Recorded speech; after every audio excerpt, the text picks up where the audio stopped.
So, I start by finding marginal revenue equals marginal cost here. And what this does is this gives me the quantity at which I'll maximize the profits. Oh, it's my quantity line, going all the way up.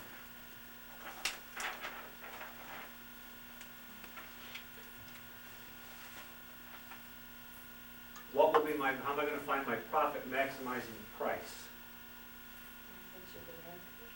Okay, where what hits my demand curve? Where your quantity line? Okay, where the quantity line hits the demand curve. So when I follow my quantity line up to where it hits the demand curve, come over here. This will give my profit maximizing price. And how about cost? How am I going to find my average total cost?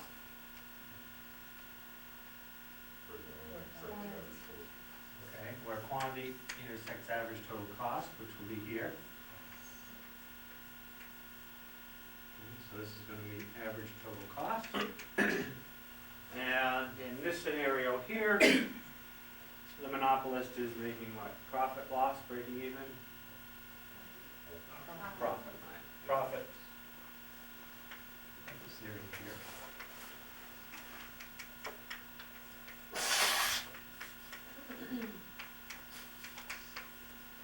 That's the area of profit.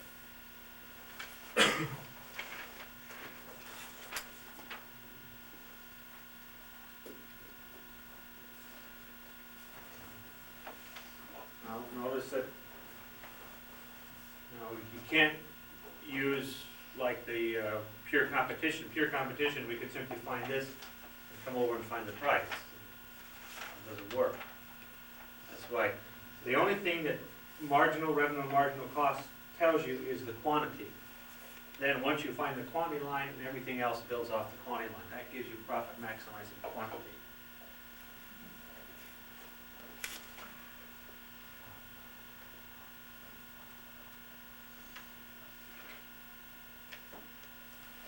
Okay, the firm here is achieving economic profits. As a result of the economic profits, what will happen? Well, firms will, no, not a monopoly. It's a monopoly, which means you've got barriers to entry. Means they'll hire more lawyers. Yeah. You protect the profits, I don't know. But actually, this reminds me, I have to back up because we left out one of the most important barriers to entry, reasons for barriers to entry. What is really the big barrier to entry? What is it that would prevent you from competing with IPS or with US West? Government regulation. Regulation, yes. Legal.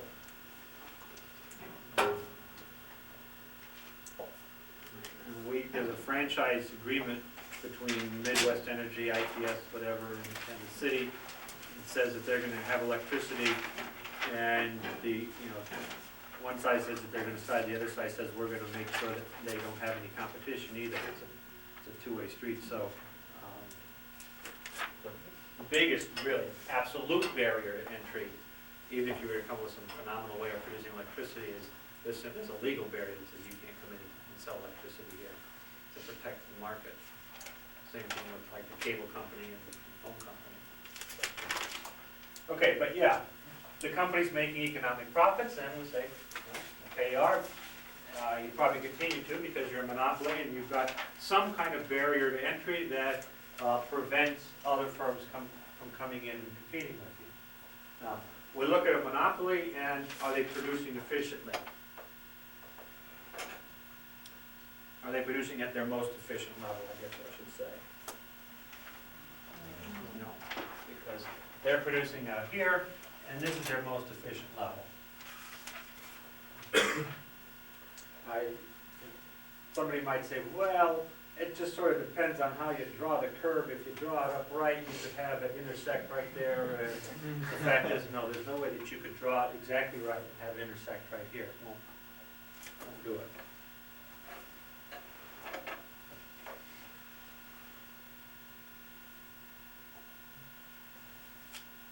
So then a pure monopoly should never go out of business then. I mean, unless it's within itself that it has profit, so. Well, No outside factors are gonna make it. I mean, no, that's not necessarily true. And we'll get into this in a little bit, there's nothing that says a monopolist has to make a profit. I mean, you could have a monopoly, I'm trying to think of something that, something that nobody wants, basically. Postal service. Just say something that. Yeah. Something Well- totally regulated. Okay, yeah, but that's as a result of regulation that they don't make money. Right. I mean, I think that the Postal Service, if they want to, I mean, holler and scream, but the Postal Service could make a profit. They could charge 50 cents or 60 cents, whatever the stamp. First of all, I'm not sure that they're that far away from making a profit. But they could charge more, and we would still use it. Like I said, we complain probably a lot more than we do, but we pay it and they couldn't make a profit. The reason they're not is regulation. Yeah, they do, my understanding is they're set up. But that's a little different, because that's, quasi-public, it's, part of government. Yeah, in essence. they're set up on a 3-year cycle where when you're. They don't have stockholders climbing all over their backs, they Yeah. don't make money.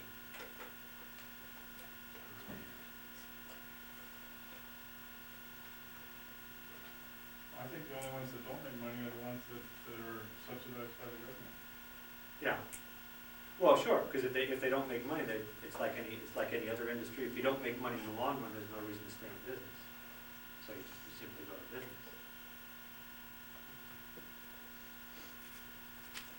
But there's no guarantee that a monopolist will make money in the short run.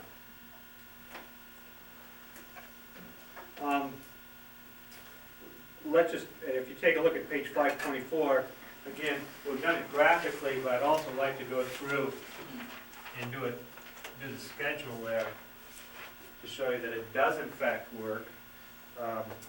What we do is you compare column 4 and column 7, and we're saying marginal revenue greater than or equal to marginal cost. In other words, we continue to produce as long as column 4 is greater than column 7. So 162 is greater than 90, 142 is greater than 80, etc. We go down. 102 is greater than 60. 82 is greater than 70, so we go ahead and produce 5 units. If we want to produce 6 units, we look and we see that $62 is the additional revenue, $80 is the addition to cost, so we don't produce the 6th unit. So the last place at which marginal revenue was greater than marginal cost was when they were producing 5 units, selling for $122. And you see that when they produce 5 units, they in fact have a profit of $140, which, looking at column 8, the profit column, that's the level at which they are maximizing profit. So it's not just graphically, but schedule-wise.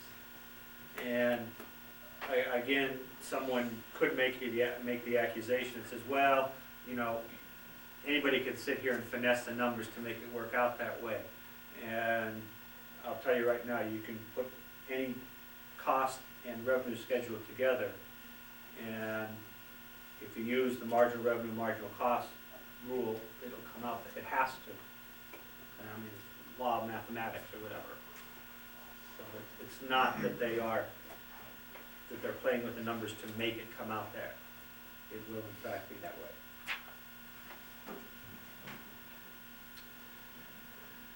Okay.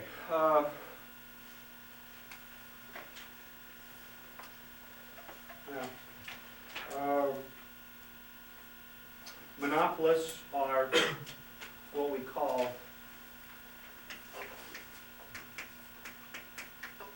price makers. Remember I talked about pure competition as being price takers. They had to take the prices. Well, a monopoly, because they influence supply and they influence the entire supply curve, they are in fact price makers. So it's a monopolist who determines what the price is. And of course, it's one firm. And, if they want to determine that the price is going to be down here and they lose money, that's their their business. But the idea is that they determine their level of profits. So they can quickly decide where marginal revenue equals marginal cost and say, okay, that's the price I'm gonna charge, and I'm gonna make these profits. Because they are price makers. They'll continue to produce as long as marginal revenue is greater than marginal cost. A couple of things to observe on this. First of all, they're going to follow marginal revenue, marginal cost. They are not going to charge the highest price. Some people think that, oh, being a monopolist means you're going to charge the highest price. And that's not true, because even though they're a monopolist, they're still subject to the demand curve. I mean, IPS cannot charge whatever they want to, because they're at some level at which I will start to reduce my consumption of electricity. At some level I will dramatically, and if it gets expensive enough, I'll just stop using electricity. I'll go buy batteries, I'll do something. I'm getting to the absurd, obviously, but they are faced with a demand curve. Perhaps with electricity, the thing to do is look and say, well, there are substitutes for it. So maybe I've got a electric furnace, and if their IPS is faced with the fact that there are alternative ways to heat my house, and there may be alternative ways to provide lighting in my house if electricity gets expensive enough. Yeah. Is every monopoly then government regulated? No. Not everyone? Okay. I thought maybe, because of the price that they could charge, I'm thinking like the electric utility or phone or whatever, they have to. Most monopolies are. I'm trying to think.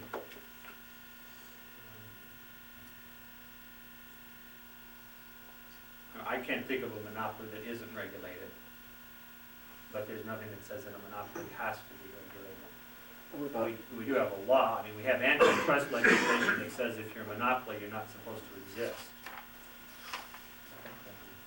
What about the cable company? Well, they're regulated. Are they? I think there's some drugs, Sort of loosely regulated. there's some drugs that are monopolies that companies have patents on, things like that. Well, that's true. You do have, that's right, you have drugs that, but that wouldn't be the company itself, but the product, right? They have like Tylenol had basically a monopoly in non-aspirin pain relief or whatever for 17 years until the patent expired on, I can't pronounce what that big word is that Tylenol is made out of. No, it's something else. Sounds good. Big long word that you can't pronounce either.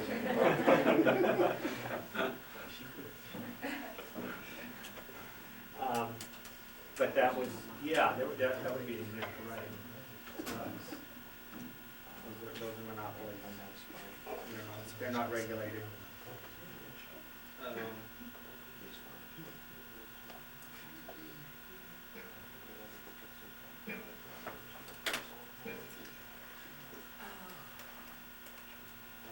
Yeah, I guess that whole area of patent protection is pretty much not regulated. Or maybe the reason for that is because they figure you're entitled to it for 17 years, and then you give them the right after the end. Can the government step in though, like, they're gouging somebody's judgment? I remember 2 or 3 years ago, one pharmaceutical company or something come out with some type of medicine for the AIDS virus or something, and they were selling this week's supply of this drug that you had to have for like $1,100-$1,200. And I remember the government, it was on the news that they were gonna try to, I don't know if they could do anything or not, but this request had dropped their price considerably. Since it was health factors or something like that. I don't know how that works. To tell the truth, I do know that our antitrust legislation defines a monopoly as any firm that controls more than 85% of the market. And if they control more than 85% of the market, then we got Chapman, you got Taft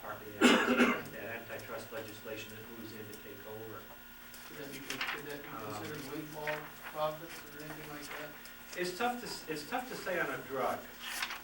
It's really difficult to say on a drug because with the drugs, you're covering, you're recovering, or the company is recovering so much research and development costs.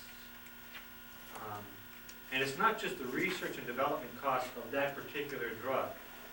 What happens is a drug company will do research project on maybe 50 different drugs, okay? And maybe they'll spend like $100,000 on research on 50 different drugs. One of those drugs will be successful.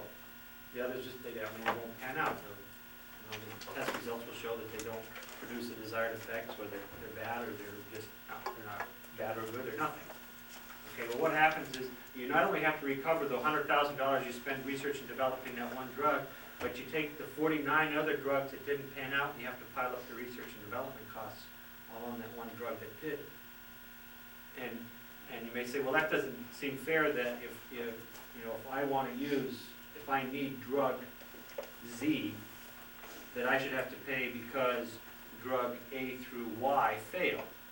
And why should I have to pay? Well, that's the whole idea of pooling. It's sort of like an insurance thing where you pool the accidents. Well, here you pool the failures together, and you put all the costs on that one drug that does in fact become a success.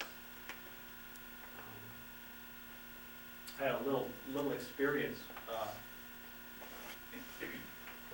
with there's a drug that actually it isn't a drug.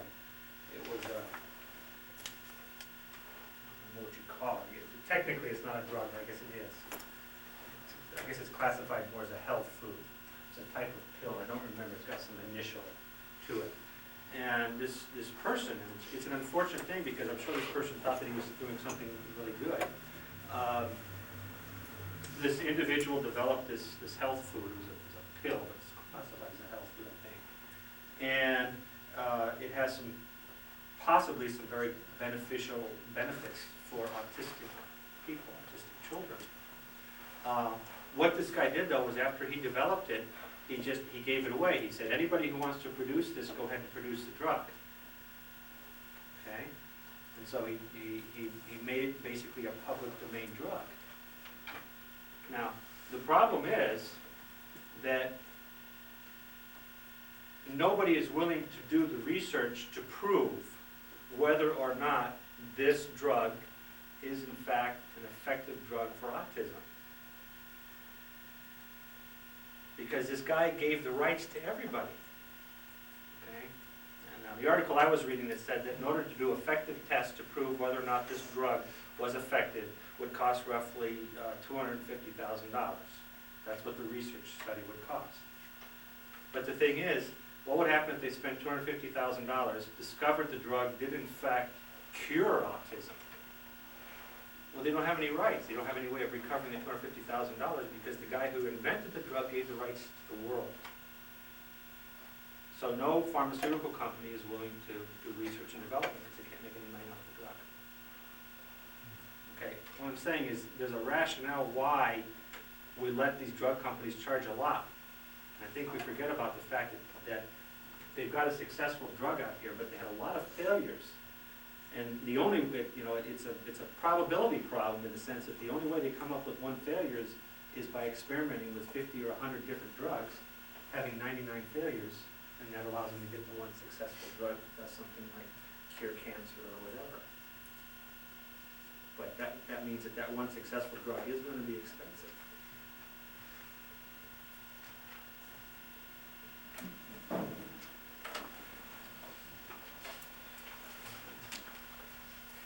Anyway, let's get back to the demand curve. Again, the monopolists will not charge the highest price. They're going to go after the greatest profits, and it's going to be the greatest per unit profits. Excuse me, not unit profits. It's going to be the greatest total profits. Because they could get, just looking at this, you can see they could get a greater total, greater per unit profit here. But by doing marginal revenue, marginal cost, you get the greatest total profit.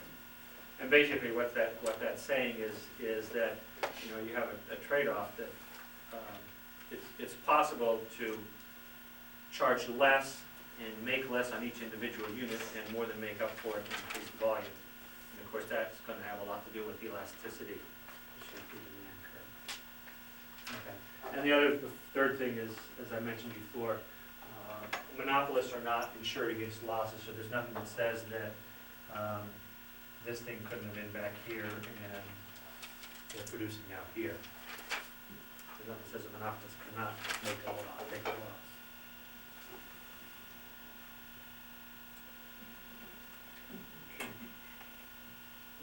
Now, any questions up to this point?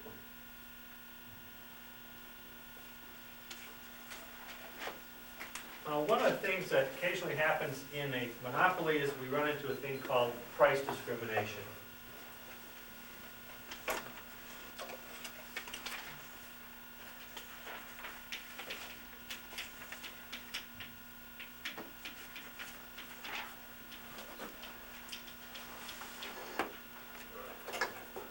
Now there's price discrimination and there's pure price discrimination, but the perfect price discrimination that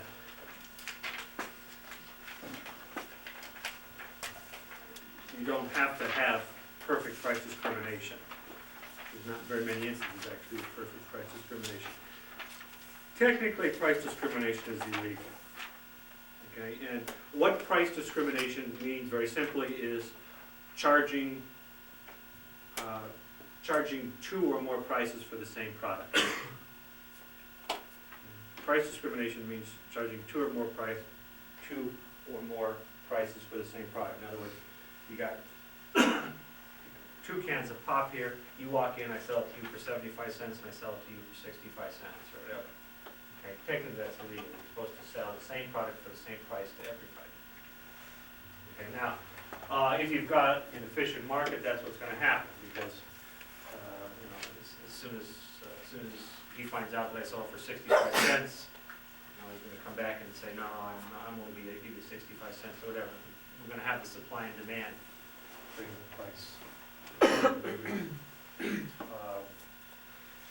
If it is out of equilibrium, then what will happen is we'll have some kind of a secondary market opening up, which will bring it back to equilibrium. In other words, if I start selling pop for 75 cents to half the class because you're willing to pay 75 cents, and I sell the other half for 65 cents, what's going to happen pretty soon is this half the class is going to start buying up my pop for 65 cents and selling it to you for 70 cents. And what's going to happen, we're going to come to an equilibrium price of 70 cents, right? Because you'll see an arbitrage opportunity here, profit opportunity. Price discrimination happens, first of all, to have price discrimination, first of all, you must be a monopolist.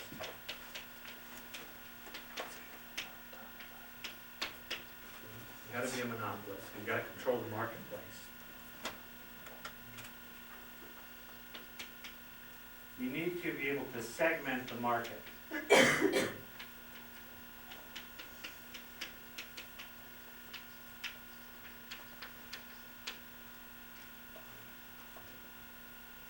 You have to be able to segment the market. Basically, you have to be able to divide up your customers into the groups that are willing to pay different prices.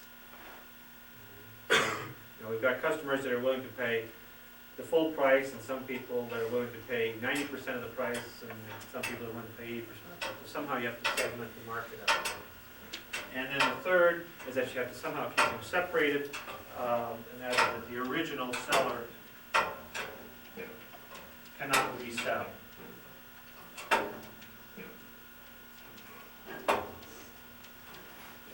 The original seller cannot resell.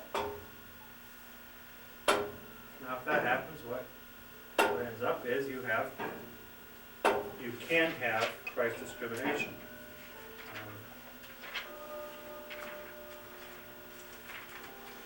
The original buyer. Yeah. Excuse me, right, original buyer. Original buyer cannot resell. And see, what we do with price discrimination is we say, okay, we've got a demand curve, and what we do is we let's say the equilibrium point is up here. The equilibrium level is here, so that this would be the equilibrium price. Well, even though this is the equilibrium price, the demand curve tells us that there's a couple of people up here that are willing to pay a lot more than the equilibrium price. Now, if we could try to isolate these people and not let them communicate with these other people that won't pay the high price, we can sell it to them at this high price. And if we can break it to another group here, we know they're willing to pay more than this, and again, isolate them, not let them communicate with the people below them. We'll sell it to them for another price, and we can sell at different prices. So, price discrimination is just being able to segment your market and charge different prices. Example where we see, we don't see it as much, I haven't noticed it as much as I used to, but it seems like you used to see a lot, like if you walk into a large department store and if you wanted to buy batteries, I mean, you could be looking for AA batteries. And if you went to the camera counter, you know, they'd be like $2. Okay, and if you went to the checkout counter, they'd be like $1.75. And if we went to the toy department, they were like $5. But you know, depending on what department, one thing I always noticed also was in masking tape. You'd find the exact masking tape, but if it was in the paint, like the hardware department, it was more expensive than essentially the same product that would be like in school supplies or something like that. Okay, that's price discrimination with the batteries. They've been able to segment the market between those people that are buying batteries to put in cameras, that are buying batteries to put in flashlights, in toys, and the convenience. They could get away with charging a price. Like I said, I don't see it as much anymore. But I can't remember like 10 years ago or something that, where you'd see a product selling at different prices in the same store. Maybe the barcoding or something eliminates all that, I don't know. Yeah, that could be. But that's an example of price discrimination. Now, perfect price discrimination.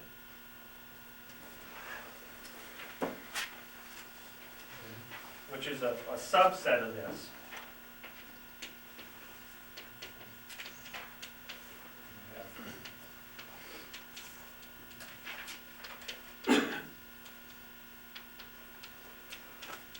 Perfect price discrimination is the ideal. Perfect price discrimination means that you charge a different price to every single seller. Perfect price discrimination means you charge a different price to every seller. In other words, if you, let's find the paper here someplace.